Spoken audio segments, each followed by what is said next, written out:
PSC अड्डा में आप सभी का स्वागत है। मध्य प्रदेश का नया वीडियो लेके आए हैं, मध्य प्रदेश के पर्यटन स्थल। आइए शुरू करते हैं। सबसे पहले बात करूंगा खजुराहो की। तो खजुराहो जो है कहाँ पे आ जाता है, तो खजुराहो जो है छतरपुर जिले में आ जाता है। कहाँ पे आ जाता है, तो छतरपुर जिले में आ जाता है। ठीक है। खजुराहो काय के लिए प्रसिद्ध है, तो खजुराहो अपने मंदिरों के लिए प्रसिद्ध है। काय के लिए प्रसिद्ध है, मंदिरों के लिए प्रसिद्ध है। ठीक है। यहाँ के जो मंदिरों का निर्माण करवाया था वो 10वीं से 11वीं शताब्दी के मध्य चंदेल शासकों ने करवाया था। किसने करवाया था? चंदेल शासकों ने करवाया था। ठीक है, आगे बढ़ते हैं।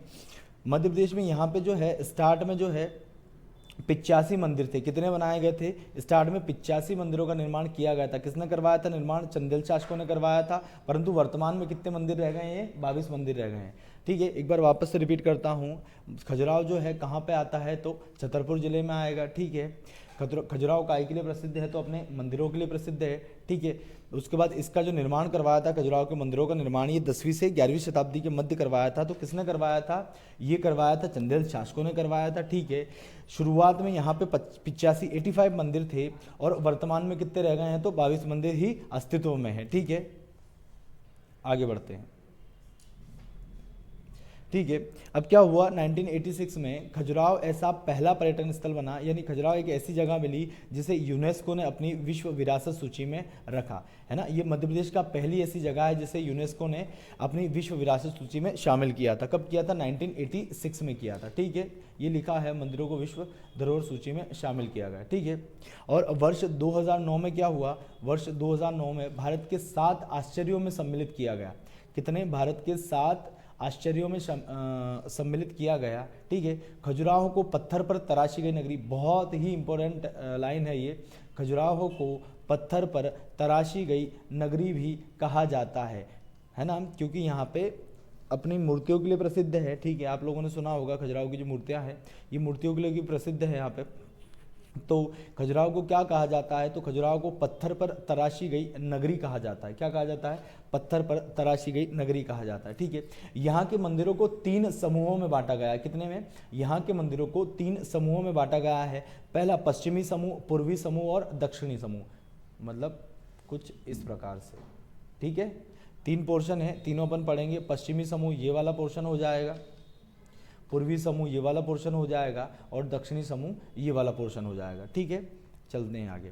अब देखना, जो पश्चिमी समूह है यहाँ पे देखना, इस समूह में सर्वाधिक मंदिरों की संख्या है। इस समूह में कौन, खजुराहो के मंदिर में पश्चिम या कौन से समूह में सर्वाधिक मंदिरों की संख्या है, तो कौन से? पश्चिमी समूह में जो है सर्वाधिक मंदिरों की संख्या है। देखना यहाँ पे कौन से मंदिर मिलेंगे, तो कंदरिया महादेव मंदिर, कंदरिया महादेव मंदिर, 64 योगिनी मंदिर, चित्रगुप्त मंदिर, विश्वनाथ मंदिर, लक्ष्मण मंदिर और मंगतेश्वर मंदिर। देखना, अब यहाँ की मैं बात करूंगा, कंदारिया महादेव मंदिर यहाँ का सबसे बड़ा मंदिर है। खजुराहो का अगर सबसे बड़ा मंदिर कोई है तो कौन सा आ जाता है? कंदारिया महादेव मंदिर है। ठीक है, आगे चलते हैं पूर्वी समूह में।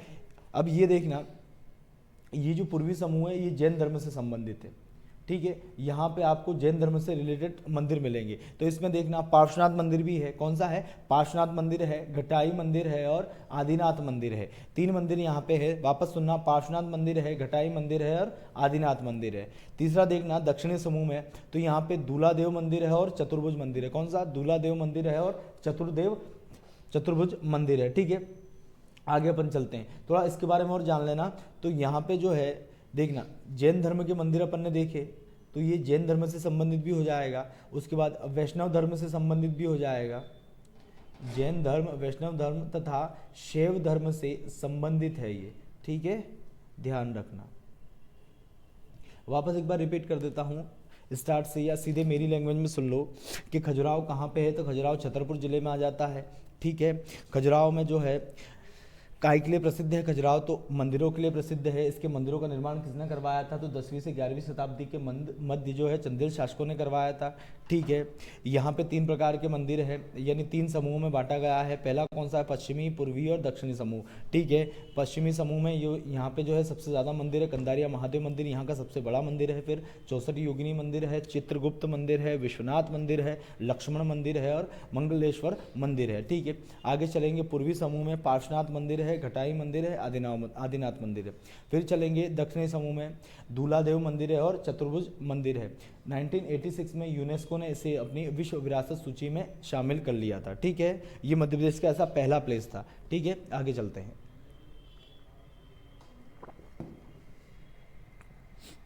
सांची। सांची आप लोगों ने पढ़ा होगा कि सांची जो है बौद्ध नगरी के नाम से जानी जाती है। सांची जो है बौद्ध नगरी के नाम से जानी जाएगी।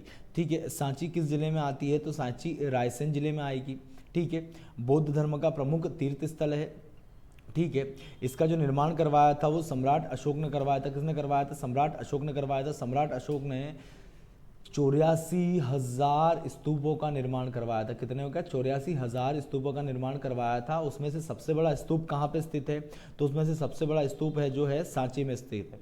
ठीक है, लिखा हुआ है कि सांची की पहाड़ी पर स्तूप, विहार एवं एकाश्म स्तंभ बनवाए थे। किसने बनवाए थे? ये तीनों सांची की पहाड़ी पर विहार एवं एकाश्म स्तंभ बनवाया था। किसने बनवाया था? तो अशोक ने बनवाया था। ठीक है, अब देखना सांची के अपन पुराने नाम देखेंगे कि सांची को किस किस नाम से जाना जाता है। देखना, वैविशगिरी, वैविशगिरी, चेतियागिरी, काकनाथ, काकणाय, काकणाय वोट, वोट श्री पर्वत इत्यादि नामों से इसको पुकारा जाता है। वापस देखना, वैविशगिरी, वैविशगिरी, चेतियागिरी, काकनाथ, काकणाय, काकणाय वोट, वोट श्री पर्वत, इन नामों से इसको क्या जाना जाता था। ठीक है, आगे चलते हैं। सांची के जो स्तूपों की खोज की थी वो सन 1818 में, बहुत इंपॉर्टेंट है देखना, सांची के स्तूपों की जो खोज की थी वो 1818 में जनरल टेलर ने की थी। किसने की थी? जनरल टेलर ने की थी। और यूनेस्को ने वर्ष 1989 यानी 1989 में इसको विश्व विरासत सूची में शामिल कर लिया था। किसको किया था? विश्व विरासत सूची में शामिल कर लिया था। तो भैया खोज किसने की थी? 1818 में जनरल टेलर ने इसकी खोज कर ली थी और 1989 में यूनेस्को ने जो है इसे अपनी विश्व विरासत सूची में शामिल कर लिया था। ये मंदसौर का अपना एमपी का सेकंड बना था। एमपी का जो है सेकंड ऐसा जगह बनी थी जिसको यूनेस्को ने शामिल किया था। ठीक है, आगे चलते हैं। देखेंगे सांची में 3 प्रमुख स्तूप हैं। कितने? सांची में 3 स्तूप हैं, जिसमें से सबसे बड़ा स्तूप जो है देखना 36.5 मीटर व्यास का है और 16.5 मीटर ऊंचाई का है। ये सांची का सबसे बड़ा स्तूप है। ठीक है, सांची का सबसे बड़ा स्तूप है। ठीक है, यहाँ पे क्या है? तो यहाँ पे देखना तीनों के मैं अलग अलग बता देता हूँ कि जो पहला स्तूप है वो सबसे बड़ा स्तूप है। यहाँ भगवान बोध के क्या रखे गए हैं? महापरिनिर्वाण के बाद अस्थि अवशेष रखे गए हैं। ठीक है, अस्थि अवशेष रखे गए, बिल्कुल साधारण भाषा में सुन लो। सेकंड में क्या है? तो सेकंड में बौद्ध भिक्षुओं के अस्थि अवशेष रखे गए हैं। ठीक है, और थर्ड में क्या है? तो थर्ड में भगवान बुद्ध के 2 प्रिय शिष्य थे, सारिपुत्र और महामोगलायन। कौन? सारिपुत्र और महामोगलायन। ये जो है तीसरे में इसके अस्थि अवशेष रखे गए हैं। ठीक है, ठीक है, ये पूरा अपना सांची का पोर्शन हो गया है ना। आगे चलते हैं। बरहूत स्तूप, देखना बरहूत स्तूप कहाँ पे है? तो ये सतना में है। कहाँ पे है? सतना में है। यहाँ पे विशेष क्या है? तो यहाँ पे जो है शुंगकालीन बौद्ध स्तूप है। क्या है? शुंगकालीन बौद्ध स्तूप है जो लगभग 68 फीट ऊंचा है। कितना है? जो लगभग 68 फीट ऊंचा है। इस स्तूप की जो खोज की थी वो खोज की थी 1873 में अलेक्जेंडर कलिंगम ने। किसने की थी? अलेक्जेंडर कलिंगम ने। किसने की थी? अलेक्जेंडर कलिंगम ने 1873 में इसकी खोज की थी। किसकी की थी? बरहूत स्तूप की। ठीक है, वर्तमान में यह स्तूप नष्ट हो गया है और जिसके अवशेष कहाँ पे रखे गए हैं? तो कोलकाता संग्रहालय में रखे गए हैं। पर क्वेश्चन ये आएगा कि बरहूत स्तूप कहाँ पे स्थित है? तो सतना में है। इसकी खोज किसने की थी? तो अलेक्जेंडर कलिंगम ने 1873 में की थी। किसके कालीन था? तो शुंगकालीन था। ठीक है, ये कुछ इस तरीके के क्वेश्चन बन सकते हैं। आगे चलते हैं। विदिशा, विदिशा में देखना इसका प्राचीन नाम क्या क्या है? ठीक है, विदिशा में इसके प्राचीन नाम देखेंगे तो भेलसा, बेसनगर, वैश्यनगर है ना, भेलसा, बेसनगर, वैश्यनगर, महामालिस्तान वह निवास था। ठीक है, भेलसा, बेसनगर, वैश्यनगर, महामालिस्तान वह निवासा था। ठीक है, यहाँ हेलियोडोरस ने, किसने, हेलियोडोरस ने भगवान विष्णु को समर्पित, यहाँ पर हेलियोडोरस ने भगवान विष्णु को समर्पित गरुण ध्वज स्तंभ का निर्माण करवाया था। किसका, गरुण ध्वज स्तंभ का निर्माण करवाया था। और यहाँ के स्थानीय लोग इसको क्या बोलते हैं, तो खाम बाबा के नाम से जानते हैं। किसके नाम से जानते हैं, खान बाबा के नाम से जानते हैं। ठीक है, ध्यान रखना, यहाँ जो हेलियोडोरस था, हेलियोडोरस ने भगवान विष्णु को समर्पित गरुण ध्वज स्तंभ का निर्माण करवाया था। और जो स्थानीय लोग हैं यहाँ के, यानी विदिशा के जो स्थानीय लोग होंगे, वो इसको किस नाम से जानते हैं, तो खाम बाबा के नाम से जानते हैं। ठीक है, आगे चलते हैं।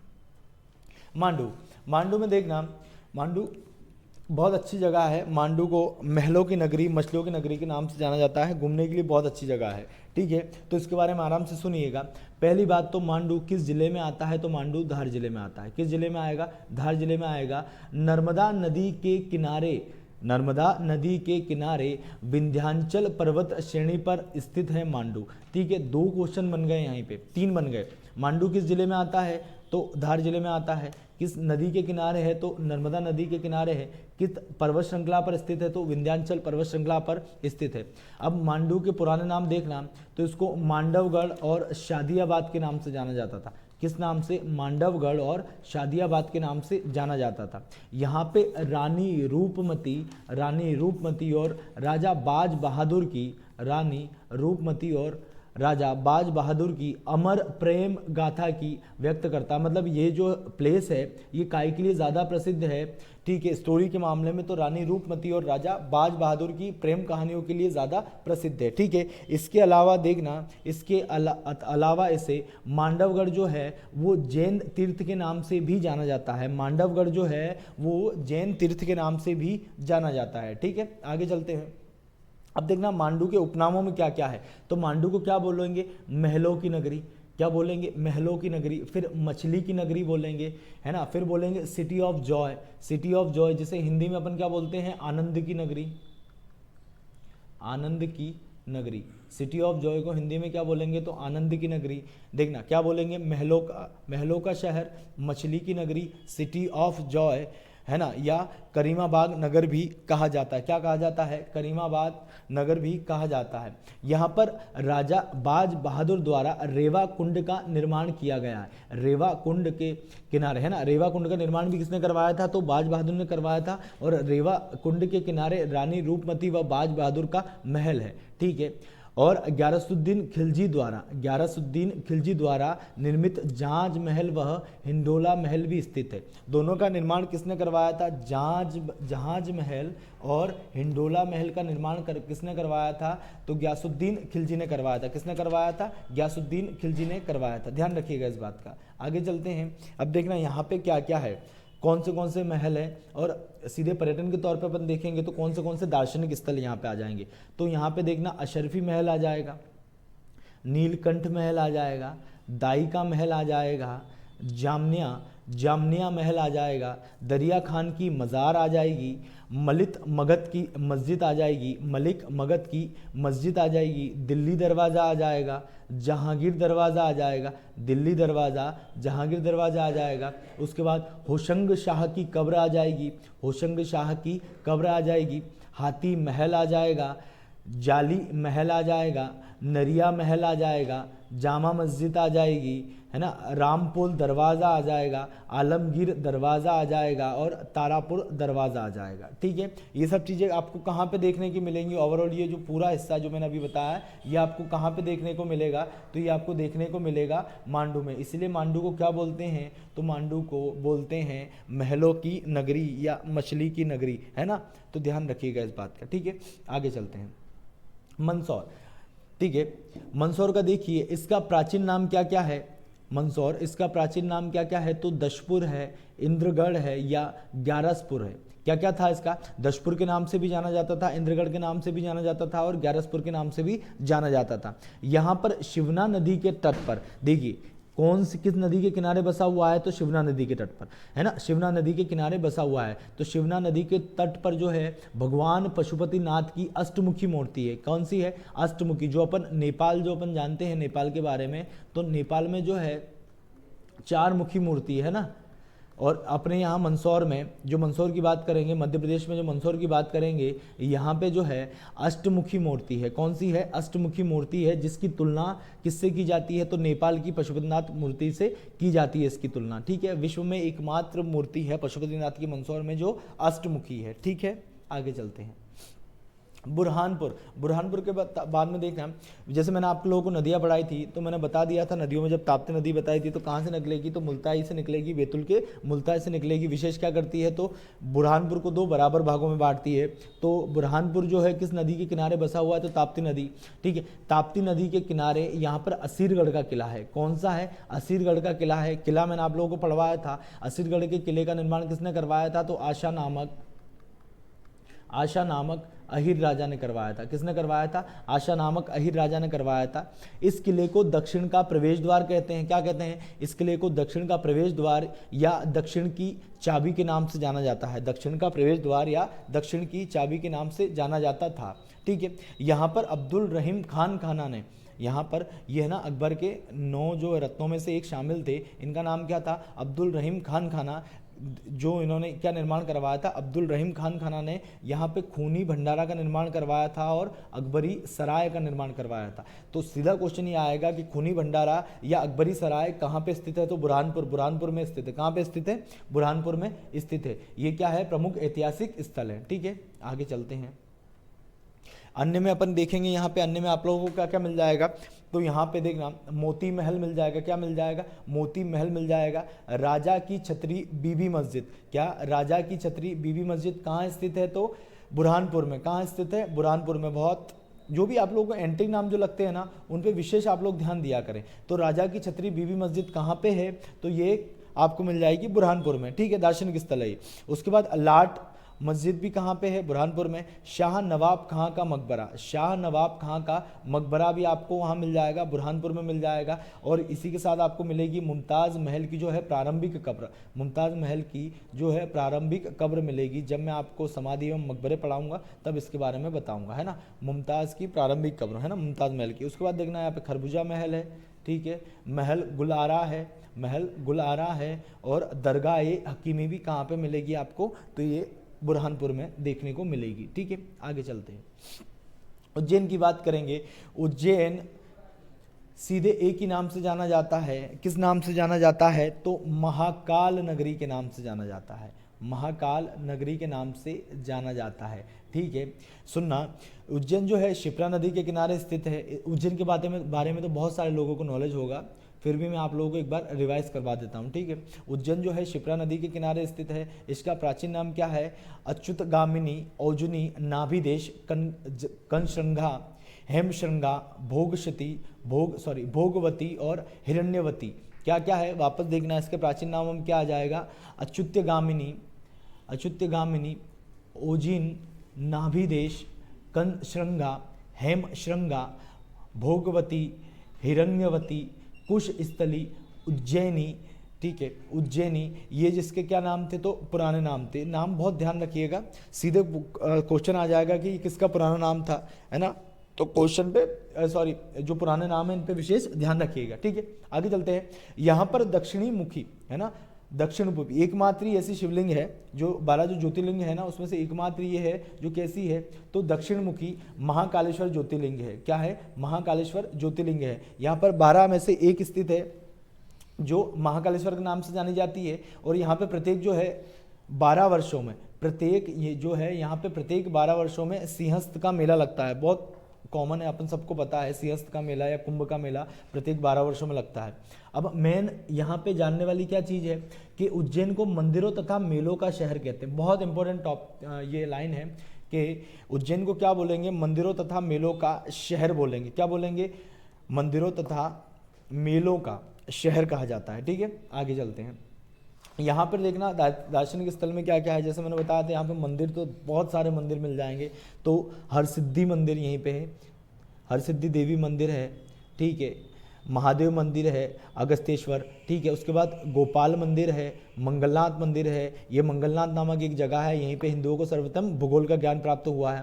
काल भैरव मंदिर है, कालियादेव महल है, कालियादेव महल जो है शिप्रा नदी के किनारे है। ठीक है, जनार्दन राम लक्ष्मण मंदिर है, वरी सिद्धि माता मंदिर है, बृहस्पतेश्वर मंदिर है, 24 खंबा मंदिर है, नवग्रह मंदिर है, ठीक है, गंगा घाट मंदिर है, चिंतामणि गणेश मंदिर है, ठीक है, गढ़ कालिका देवी मंदिर है, मनसा माता वैष्णव देवी का मंदिर है, श्री मृत्यंदर नाथ का मंदिर है, सांदीपनी आश्रम है। सांदीपनी आश्रम की विशेषता क्या है, तो यहाँ पर जो है भगवान कृष्ण, सुदामा और बलराम ने अपने जो है ज्ञान की प्राप्ति की थी, मतलब यहाँ पे अपना ज्ञान लिया था, ठीक है। उसके बाद बृहतरी की गुफाएं यहाँ पे आ जाएगी, ये गुफाओं में अपन पढ़ेंगे। फिर रूमी का मकबरा आ जाएगा, ये मकबरों और उसमें पढ़ेंगे, ठीक है। इसके बाद विक्रांत भैरव तंत्रपीठ यहाँ पे है, बहरों का रोजा यानी उज्जैन का ताजमहल, ठीक है, बहुत है, इसको ध्यान रखना है इस पॉइंट को। बहरों का रोजा या उज्जैन का ताजमहल, या है ना, उज्जैन का ताजमहल कहाँ पे है, तो उज्जैन में है, ठीक है। फिर डागवाला वेधशाला है, ठीक है, क्या है, डागवाला वेधशाला है। फिर यहाँ पे जयपुर के राजा जयसिंह ने, जयपुर के राजा जयसिंह ने यहाँ पे किसका निर्माण करवाया था, जयपुर के राजा जयपुर ने यहाँ पे जंतर मंतर का निर्माण करवाया था, इसका भी ध्यान रखना, किसका निर्माण करवाया था, जंतर मंतर का निर्माण करवाया था यहाँ पे, ठीक है। आगे देखते हैं अपन ओकारेश्वर। ओकारेश्वर में अपन देखेंगे ओकारेश्वर कहाँ पे आता है, इस बात का विशेष ध्यान रखना कि ओकारेश्वर कहाँ पे आएगा, तो ओकारेश्वर आता है खंडवा में। कहाँ पे आएगा, खंडवा में है। ओकारेश्वर ही नाम इसको क्यों बोलते हैं, तो ये ओम की आकृति में बसा हुआ भूभाग है, क्या है, ओम की आकृति में बसा हुआ भूभाग है। ओकारेश्वर खंडवा जिले में नर्मदा नदी के किनारे स्थित है। इसका प्राचीन नाम क्या है, तो इसका प्राचीन नाम मानदाता था। क्या नाम था इसका, प्राचीन नाम मानदाता था। यहाँ पर 12 ज्योतिर्लिंगों में से एक है जो ओकारेश्वर ज्योतिर्लिंग के नाम से जाना जाता है, ठीक है। उसके बाद में यहाँ पे देखने लायक क्या क्या है, यानी दार्शनिक स्थल में क्या क्या आ जाएगा, तो नर्मदा घाट आ जाएगा जिसमें 24 अवतार दिखेंगे। फिर सिद्धनाथ मंदिर आ जाएगा, मार्कंडेय आश्रम आ जाएगा, ममलेश्वर मंदिर आ जाएगा, ममलेश्वर महादेव मंदिर आ जाएगा। ये क्या हो गए, यहाँ के दार्शनिक स्थल हो गए, ठीक है। आगे बढ़ते हैं, उसके बाद चलते हैं महेश्वर। महेश्वर के बारे में जब मैं बात करूंगा तो महेश्वर किस जिले में आएगा, तो महेश्वर आएगा खरगोन जिले में। किस जिले में आएगा, खरगोन जिले में आएगा। ये भी नर्मदा नदी के तट पर स्थित है, नर्मदा नदी के तट पर स्थित है, ठीक है। इसका प्राचीन नाम क्या है, तो महिष्मती था या गुप्तकाशी था, है ना, क्या क्या था, महिष्मती या गुप्तकाशी इसके क्या थे, प्राचीन नाम थे। इसकी स्थापना रानी अहिल्याबाई ने की थी। अहिल्याबाई कौन थी, तो होलकर थी, है ना। अहिल्याबाई होलकर ने यहाँ पे क्या किया था, शासन किया था, है ना। और महेश्वर काय के लिए प्रसिद्ध है, तो साड़ियों के लिए प्रसिद्ध है, साड़ियों के लिए प्रसिद्ध है ना। अहिल्याबाई ने जो है यहाँ पे जो साड़ी के जो खास जो रहते हैं ना चुनिंदा कारीगर, उनको यहाँ पे बुलवाया था और यहाँ पे साड़ियों का काम करवाया था, इसलिए साड़ियों के लिए प्रसिद्ध है, ठीक है। आगे चलते हैं और यहाँ पे अपन बात करेंगे तो यहाँ भवानी माता का मंदिर है, अहिलेश्वर शिवालय है ना। सब ये यहीं से सीधा क्वेश्चन आएगा, तो थोड़ा सा याद करने की कोशिश करना, है ना। भवानी माता का मंदिर है, अहिलेश्वर शिवालय है, राजवाड़ा है ना, बाणेश्वर शिवालय है, विठाजी की छतरी है, राजेश्वरी शिवालय है, ठीक है, कालेश्वर है, जलेश्वर है, बाणेश्वर है, बद्रीनाथ है, विश्वनाथ है, ये सब मंदिर है ना। मंगतेश्वर शिवालय है, बृहतरी गुफा है, सहस्त्रधारा जलप्रपात है यहाँ पे, अहिल्या संग्रहालय यहाँ पे, होलकर वंश की छत्रियाँ हैं, और ये सब क्या हो गए, यहाँ के दार्शनिक स्थल हो गए, ठीक है। आगे चलते हैं, आगे मैं बात करूंगा भोजपुर की। भोजपुर कहाँ पे है, तो बहुत लोगों को अपन को जब भोजपुर नाम आता है तो तुरंत दिमाग कहाँ जाता है कि भोपाल में, तो भोपाल तक अपन को नहीं जाना है ना।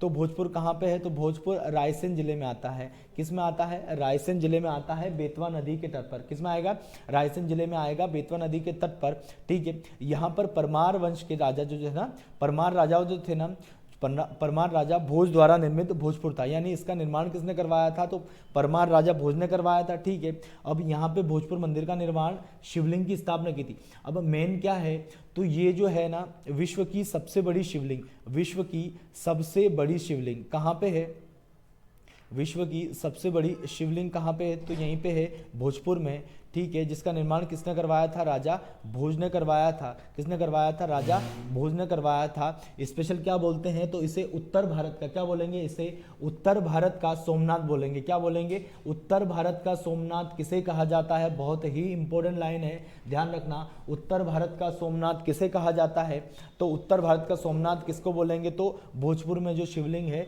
उसे क्या बोलेंगे, उत्तर भारत का सोमनाथ कहते हैं, ठीक है। जैसे मैंने बता दिया, यहाँ पर स्थापित विशाल शिवलिंग विश्व का सबसे बड़ा शिवलिंग है। मेन चीज अपन को याद रखनी है कि उत्तर भारत का सोमनाथ किसे कहते हैं, तो भोजपुर के शिवलिंग को कहेंगे। इसका निर्माण किसने करवाया था, तो राजा भोज ने करवाया था। किस जिले में आता है, तो रायसेन जिले में आता है। ठीक है, आगे चलेंगे। ठीक है, चित्रकूट पे चलेंगे। चित्रकूट में देखना, चित्रकूट जो है विंध्य पर्वतमाला पे है ना, विंध्याचल पर्वतमाला में जो है मध्य जो है, ठीक है, ये जो ऊपर का जो पूरा पोर्शन आता है ना एमपी का, यहाँ पे आता है सतना, और यहाँ पे बॉर्डर पे क्या आएगा, चित्रकूट। तो यहाँ पे मध्य प्रदेश और यूपी की सीमा भी रहेगी। नदी कौन सी रहेगी, तो मंदाकिनी रहेगी। कौन सी नदी रहेगी, मंदाकिनी नदी के तट पर है। ठीक है, चित्रकूट है। धार्मिक एवं दार्शनिक क्या है, पर्यटन स्थल है। 10 फरवरी 2009 को इसे पवित्र नगरी घोषित कर दिया था। क्या कर दिया था, 10 फरवरी 2009 को इसको क्या कर दिया था, पवित्र नगरी घोषित कर दिया था। ठीक है, आगे चलते हैं। यहाँ पे क्या क्या देखने को आपको मिलेगा, तो ठीक है ना, यहाँ पे रामघाट भरत मिलाप मंदिर है। क्या है, भरत मिलाप, रामघाट अलग हो जाएगा है ना, रामघाट है, यहाँ पे भरत मिलाप मंदिर है। कानमगिरी पर्वत है, जानकी कुंड है, सती अनुसुईया का आश्रम है। ठीक है, स्फटी कशिला है यहाँ पे। ठीक है, गुप्त गोदावरी है, हनुमान धारा है, भरत या भारत कूप है। ठीक है, और यहीं पे जो है चित्रकूट में जो है ब्रह्मा विष्णु महेश ने क्या लिया था, बाल अवतार लिया था। क्या लिया था, ब्रह्मा विष्णु महेश ने क्या लिया था, बाल अवतार लिया था। ठीक है, इस बात का ध्यान रखना। ठीक है, आगे अपन चलते हैं। उसके बाद मेहर की बात करेंगे। मेहर भी कहाँ पे आएगा, तो सतना जिले में आता है ना। सतना जिले से 40 किलोमीटर दूर स्थित है। कभी जाना चाहें तो बिल्कुल किलोमीटर में मैं आप लोगों को बता रहा हूँ कि सतना से 40 किलोमीटर दूर है। ठीक है, तो देखना यहाँ पे क्या है, इसको वर्ष 2009 में इसको भी क्या कर दिया था, पवित्र नगरी घोषित कर दिया था। विशेष क्या है, तो यहाँ पे विशेष बहुत बार पूछा गया क्वेश्चन है कि माँ शारदा का मंदिर कहाँ पे है, तो माँ शारदा का मंदिर कहाँ पे आ जाएगा, मेहर सतना में। कहाँ पे आ जाएगा, मेहर सतना में। और यहाँ पर क्या है, तो नरसिंह पीठ है ना, गोला मठ है, आला उदल का तालाब है। ये क्या है, यहाँ पर दार्शनिक स्तर है। और मेहर को जो है ना उस्ताद अलाउद्दीन खां की कर्मस्थली बोलते हैं। क्या बोलते हैं, उस्ताद अलाउद्दीन खां की कर्मस्थली बोलते हैं। और सीधे बोलूँ तो मेहर को क्या बोलेंगे, मध्य प्रदेश की संगीत राजधानी। क्या बोलेंगे, मध्य प्रदेश की संगीत राजधानी के नाम से जाना जाता है। ठीक है, यहाँ पर इन्होंने जो है मेहर वाद्य यंत्र की स्थापना की थी। मेहर वाद्य यंत्र की स्थापना किसने की थी, तो उस्ताद अलाउद्दीन खान ने की थी। ठीक है, आगे चलते हैं।